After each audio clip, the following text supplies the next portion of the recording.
solutions. Mr Scott. Thank you, Mr Speaker. I find it interesting, sir, that we can be talking about the same number across the House but have completely different interpretations of the same number. For example, Mr Tabato talked about the $1.8 billion surplus as if it was a problem. And he tried to change the goalpost by describing it as not as a surplus but as some sort of deficit.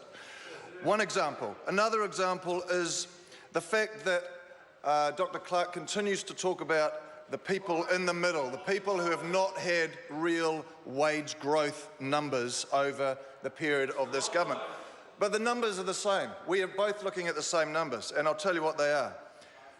Wage growth, real growth of 20% since 2008. That's a 31% nominal with an inflation number of 11. That's a real wage growth of 20%. The same numbers that I'm seeing are the same numbers that the opposite member has served. Comparatively, in the Clark government, I'll tell you the same numbers, 35% nominal number, a higher nominal number, but inflation was at 29% over the year. Real growth, 6%.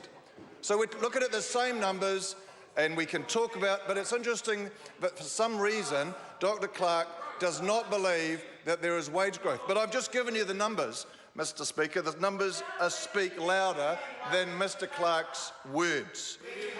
Mr Speaker, we can also talk about minimum wage because we're talking about those that are least well off. Minimum wage has also outperformed inflation. An increase of 27% nominal with an inflation of 11. That's a real increase of 16% in the minimum wage, which that side continues to talk about, continues to say that needs to be increased, and the facts, sir, are that it has increased, and it has increased at a rate far outstripping inflation.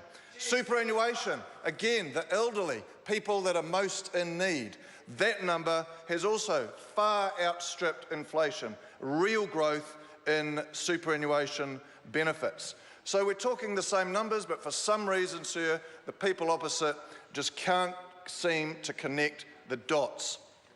Again, Jenny Salisi was talking about those not in education and training, the nets.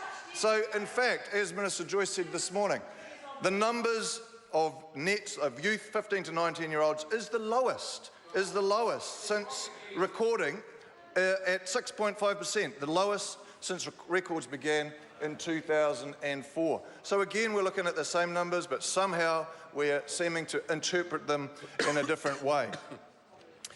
Now, let's talk about targeted social expenditure, because we know that this government is aware, it has the data, it looks at the numbers, and is aware of what they call the million-dollar kids. Those kids that statistically we know where they are, where they live, and what schools they go to. And that is why Minister Tolley talked about targeted intervention, spending where it matters, so that we can relieve some of these kids, pull them out of the inevitable situation that they would find themselves, sir. So it's specific, it's not blanket spending as proposed by the opposition. Blanket spending of benefits willy-nilly does nothing for anyone other than increase deficits and have no consequence for the taxpayers' dollar, sir. That is the problem with the ideas from the Labor. No consideration and no consequence on the taxpayers' dollar. And I'll give you just a couple of quick ideas because we're running out of time. The universal benefit is apparently the solution to all our social ills. By giving everyone $11,000 a year, that policy from the Labor opposition party is going to solve the social ills, without consideration of who it's going to be aimed at and who is going to fund it. We talked earlier this morning with Phil Twyford's $100,000 houses, $100,000 houses, sorry, sir, 100,000 houses. Whose money is going to be spent on that?